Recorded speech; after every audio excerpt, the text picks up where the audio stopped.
sangue cura, Senhor. Teu sangue cura com amor. Teu sangue tem poder para curar-me. Teu sangue cura, Senhor. Teu sangue cura com amor. Teu sangue tem poder para curar-me. Queridos irmãos e irmãs, vocês que abriram a casa de vocês para receber também a palavra de Deus e a Eucaristia, esse é um momento importante e que aconteceu este ano de uma forma tão rápida. Já estamos no 4º domingo da Quaresma. Lembro-me, na minha infância, esse era o período mais longo do ano, o mais longo de todos. Da quarta-feira de cinzas até a Páscoa, era um espaço imenso, porque neste período nós vivenciávamos, nós experimentava cada sofrimento de Cristo através da via sacra. Lembro-me com saudade, quando as casas, a mamãe não varria a casa e o lixo era guardado atrás das portas, para que só saísse no final da Semana Santa, da Quaresma, para que a gente iniciasse a Páscoa com tudo novo. E hoje, meus irmãos, parece que a palavra de Deus também tem pressa. O tempo tem pressa de se livrar dessas amarras que nós vivemos, ornadas com depressão, com sofrimento, enfeitada com pestes e tantas misérias, a fome, o desespero e a desolação. Então o mundo também está sentindo como a natureza em dores de parto, esperando, não é? A grande luz pascal, para que a nossa vida possa ter uma mudança de fato radical. O livro das Crônicas, não é? Nos inicia o texto hoje falando algo muito forte. Todos os chefes dos sacerdotes e o povo multiplicavam suas infidelidades, imitando as práticas abomináveis das nações pagãs, e profanaram o templo que o Senhor tinha santificado em Jerusalém. De novo aqui se traz a imagem do templo, para vocês perceberem a angústia de Deus, como também a angústia de Jesus. No Antigo Testamento, não é? Jesus diz, Deus diz, os próprios sacerdotes, ele diz, não é? E o povo queria trazer as práticas pagãs do mundo para dentro do templo, profanando o templo do Senhor. No Novo Testamento, Jesus entra no templo e com chicote, ele limpa e diz: não façais da minha casa um covil de ladrões, uma casa de mercado, uma casa de comércio. E aí, meus irmãos, nós precisamos refletir da atualidade dessas leituras. Quantas vezes, não é? A gente começa a perceber que quem profanou o templo naquela época começou pelos sacerdotes, chefe dos sacerdotes e também o povo, trazendo aquilo que Deus detestava, aquilo que feria o coração de Deus para dentro da sua casa. E hoje, meus irmãos, se a gente não tiver cuidado, não é muito diferente. Nós profanamos a casa de Deus, às vezes com as nossas atitudes absurdas, quando nós não amamos, quando nós pregamos uma coisa na igreja que lá fora nós agimos completamente diferente da prática. Quando eu quero trazer para a igreja o adultério, a prostituição, a anarquia, a devassidão, isso é profanar a casa de Deus, porque está escrito: na casa de Deus entra tudo, ladrões, prostitutas, todos que o mundo olha com maus olhos pode entrar na casa de Deus, mas a pessoa tem que ter o desejo de mudar a sua vida, porque o templo não pode santificar o pecado. O templo recebe o pecador para lhe oferecer a graça que um dia perdera por causa dos apelos do mundo e dos frutos de árvores secas. E aí diz, hein? E quantas vezes, meus irmãos, quando a gente luta para que essa atitude do mundo não entre no templo, nós sofremos todos os tipos de perseguições. Todos os pastores e sacerdotes que buscam honrar na casa de Deus aquilo que Deus pede, ele é ridicularizado, é pisado, é humilhado. A chacota pelos 4 cantos do mundo. Mas isso não pode nos impedir de permanecer firme, porque Cristo também foi motivo de chacota. Não sei se vocês lembram, no momento perto da crucificação, colocaram uma coroa de espinho, um manto vermelho e cuspiam, humilhava a Cristo. Por quê? Qual foi o mal que ele praticou? Humilhava porque a humanidade não amou o amor como deveria ser amado. A humanidade não compreendeu que nós somos iguais, que não existe maior ou menor, que não existe cores. Nós somos gente, basta ser gente para receber essa graça que Deus todos os dias nos convida a viver. É interessante, meus irmãos, né, como diz o livro das crônicas, mas eles zombavam dos enviados de Deus, desprezavam as suas palavras, até que o furor do Senhor se levantou contra o seu povo e não houve mais remédio. Deus cansou de ver os seus mensageiros serem ridicularizados. Por isso, meus irmãos, é muito claro: pior do que a gente pecar é levar o outro ao pecado. E o sacerdote, ele tem uma missão imensa: ajudar a vocês a entrarem no céu, mesmo que ele não entre. Porque um pastor, porque ele não tem a comida para si, ele não pode desejar para o seu rebanho. E é isso que nós vivemos hoje. Por isso, muitas vezes é muito duro querer viver com base na palavra de Deus. Eu digo a vocês que eu amo, sou um sacerdote feliz, amo o sacerdócio na minha vida. Mas se eu fosse começar hoje, eu não seria padre, eu não queria ser padre. Se fosse para ser hoje, escolher hoje, eu não queria. Porque o peso que recai sobre o sacerdote, quando ele tenta pelo menos se aproximar do que Deus fala, é muito grande.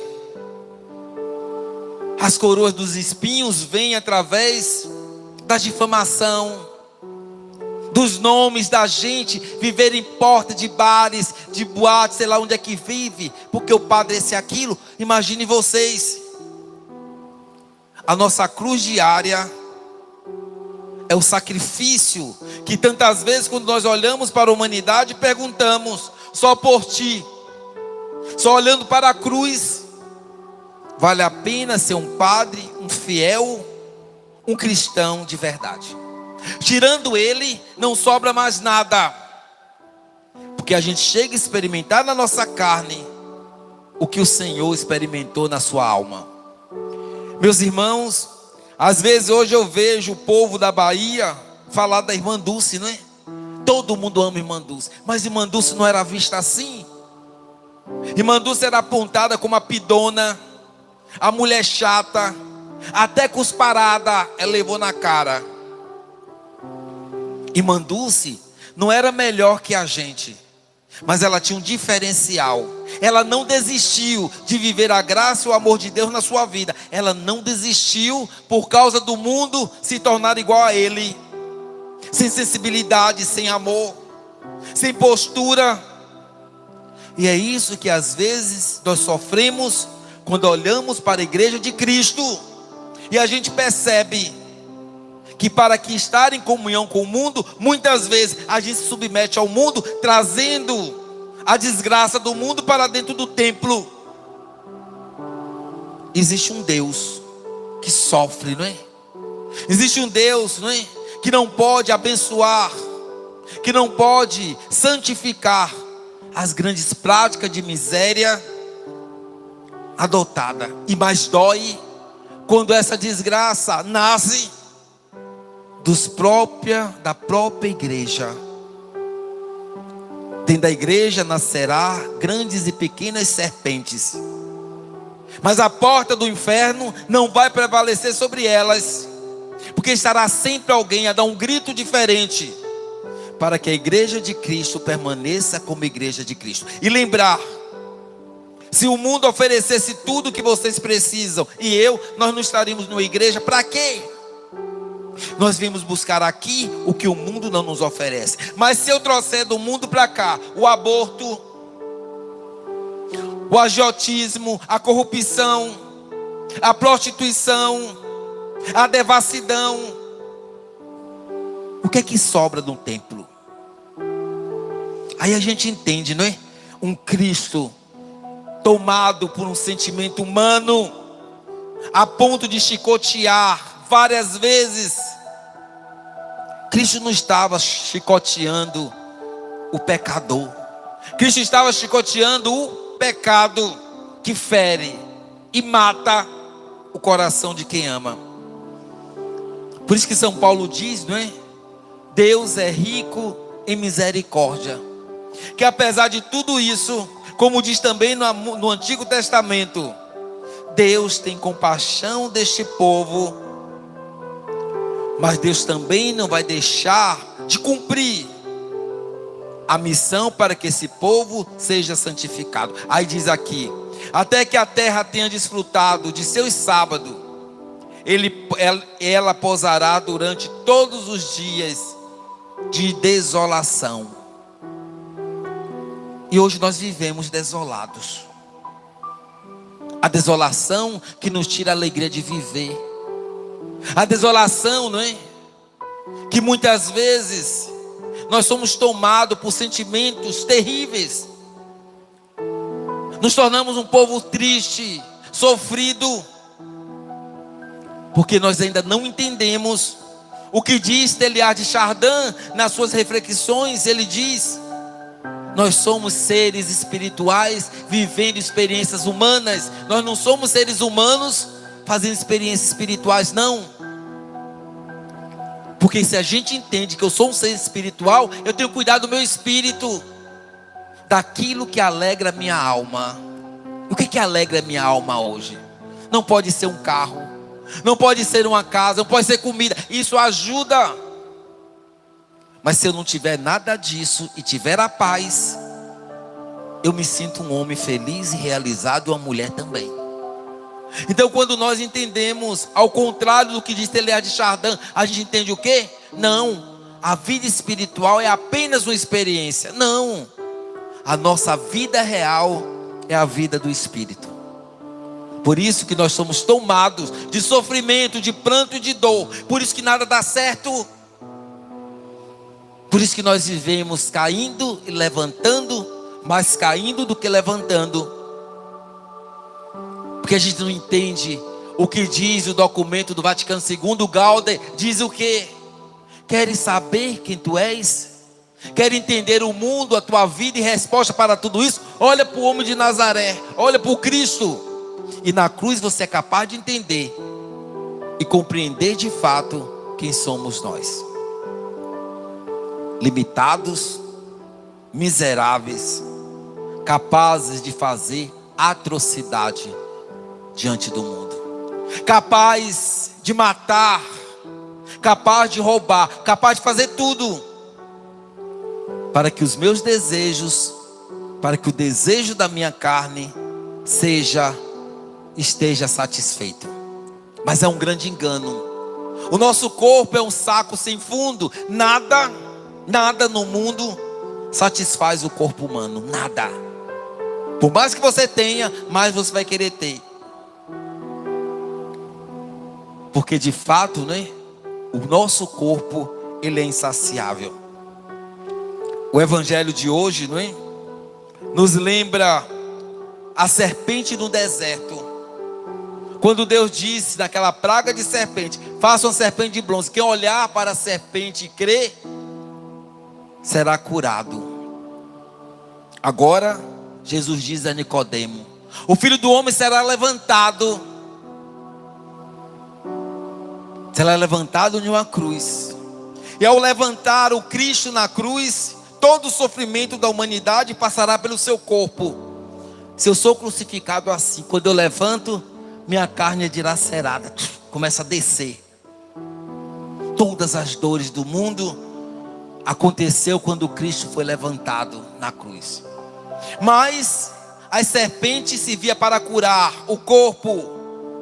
O Cristo, quando ele é levantado, que nós cremos, ele cura a nossa salvação. Ele nos dá a salvação. É muito maior do que passar uma dor por uma morte, pela perda de um filho. É muito maior. E é isso que Deus nos convida, não é? Quando diz a palavra: e todos aqueles que olhar para Ele e crer, já está salvo. O que é crer no Cristo? É eu dizer que eu creio, é eu fazer uma pregação da palavra e depois chegar aí na rua, fazer tudo ao contrário. É eu querer trazer para o templo aquilo que pertence ao mundo. É eu querer consagrar o meu dinheiro de agiotismo. É eu querer consagrar o meu dinheiro de traficantes dentro do templo. E eu posso continuar dizendo: eu creio no Senhor. E vou continuar adulterando, vou continuar roubando, matando, vou continuar sendo igualzinho que eu era antes. Então nós não precisamos crer no Senhor só pela palavra. A gente crê no Senhor com a nossa própria vida. Isso é possível, meus irmãos. Isso é possível porque isso nos diz a palavra. E ele diz que o julgamento é esse: a luz veio ao mundo, mas os homens e as mulheres preferiram as trevas à luz, porque as nossas ações não são boas. Vocês já perceberam que as grandes coisas macabras acontecem à noite, não é? À noite, na calada da noite, as pessoas arquitetam, elas roubam, elas matam, elas fazem ocultismo na calada da noite. Por quê? Porque a luz, ela dissipa as trevas.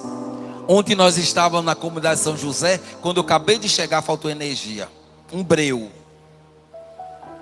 Aí um filho de Deus deu um ponto de luz, colocamos uma caixa de som, e eu fiz com aquele povo a experiência da escuridão. Esta vela no altar não faz diferença a não ser a sua cor. Mas se nós entrarmos nas trevas com esta luz, ela cresce. E as trevas não suportam a luz. Por isso que as pessoas das trevas que vivem conosco, elas às vezes não suportam o bem. Ela vai brigar a vida inteira, mesmo sabendo que ela está errada. A vida inteira. Mesmo sabendo que o caminho não é este. Mesmo sabendo que Deus é luz. E a luz é rejeitada quando nós não aceitamos na nossa vida. Uma certa feita eu fui visitar uma pessoa. E eu cheguei lá. Era uma alegria, né? O filho, a namorada do filho. Padre, meu filho recebeu uma joia. Ai, Deus escolheu a dedo. É a melhor pessoa do mundo. Que eu fui visitar. Quando bati o olho na criatura, eu falei: misericórdia. E aí eu disse assim: meu Deus, todo mundo acha essa criatura boa. Por que Deus me deu isso no meu coração? Eu não posso julgar os seres humanos. A pessoa era perfeita. Perfeita. Você sonhava no suco, o suco já estava na sua mão. Você respirava pela água, a água já estava do seu lado. Até o dia que essa criatura mostrou para que ela veio, e a ponta do rabo saiu das suas roupas finas e elegantes. E ela mostrou. E por que a gente não percebe isso? Porque a gente só vê o externo, não é? Aquilo que meus olhos podem enxergar. A gente não vê profundamente. Porque se a gente for esperto e olhar, a gente conhece quem presta e quem não presta, sem julgamento. Deus toca o nosso coração, não para condenar, mas dizer: tenham cuidado. Não brinque com cobra venenosa, porque ela mata. Então, meus irmãos, vejam, a palavra de Deus disse que no final, não é? Quem vive nas trevas odeia a luz. Se alguém que vive nas trevas odeia a luz, como é que uma pessoa vai amar a luz e as trevas junto? Eu estou na igreja de manhã, à noite eu vou para lugares ocultos. Como é que eu vou buscar? No lugar que faz o mal, eu vou buscar o bem. Se não se junta, porque quando a luz chega, as trevas vão embora. Porque nós teimamos tendo uma fonte de água viva jorrando. A água passa pelo nosso lado e a gente prefere beber água do poço. Do poço não, água de esgoto, não é? É isso que nós cristãos às vezes fazemos. Deixamos a água viva e nos enchemos de água de esgoto. A água de esgoto passa a sede, mas faz um estrago dentro de nós. E essa água de esgoto às vezes é cuidar da vida alheia, não é? É se preocupar com aquilo que não é importante para a nossa vida. A palavra de Deus, não é? Quem vive conforme a verdade aproxima-se da luz, para que se manifeste e suas ações sejam em comunhão com Deus. Então, meus irmãos, tudo isso que nós vivemos é fruto da desobediência de um povo que não escuta Deus, nem os representantes de Deus. Nós estamos numa situação difícil por causa da nossa culpa, nossa tão grande culpa, não é? Nós não obedecemos. Olhe as estatísticas de pessoas que estão morrendo, perdendo a vida por causa da nossa desobediência. Não obedecemos nem a Deus, nem àqueles que Deus dá autoridade para falar conosco. E na saúde, quem tem autoridade é o profissional de saúde. A gente não liga para isso. Depois a gente pergunta por quê. Quando acontece na nossa família, a gente vai brigar com quem? Eu quero contar uma história, não é? Na Bahia a gente conta muito essa história. Vocês sabem que Satanás odeia criança, né? Às vezes pergunta assim: como é que uma criança é possuída pelo tentador? Ele odeia a criança, porque a criança tem a pureza, tem a sensibilidade, e a criança é vigilante. Se uma criança disser: tem um bicho ali debaixo da cadeira, vá ver, vá verificar. Tinha uma cidade, não é, que tinha uma família, um baile muito grande, quase todo dia o baile. E as mulheres dançavam, os homens se alegravam, até o dia que apareceu um homem garboso, né? O bonitão do pedaço. E esse homem bailava como ninguém. As mulheres se apaixonavam. E quando ele chegava, ninguém mais tinha direito de estar na festa. Era só ele. Diz que ele tinha uma leveza, né, em conduzir as damas. Ele rodopiava pelo salão como se fosse uma bailarina. Ninguém nunca viu tamanha beleza. E todos aos pés deles, encantados com a sua dança. Não viam mais nada. Até que uma criança sentada um dia olhou, aí disse assim: pare a música. Aí pararam. E a criança disse: este homem tem um pé redondo.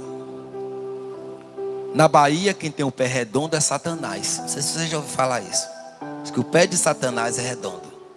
E nesse momento disse: esse homem tem um pé redondo. E o povo descobriu que ele não era aquilo que eles pensavam que ele era. Comece a prestar atenção nos bailes das vossas casas.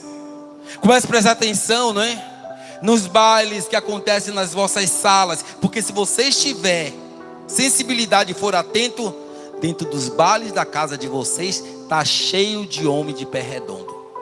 Louvado seja nosso Senhor Jesus Cristo.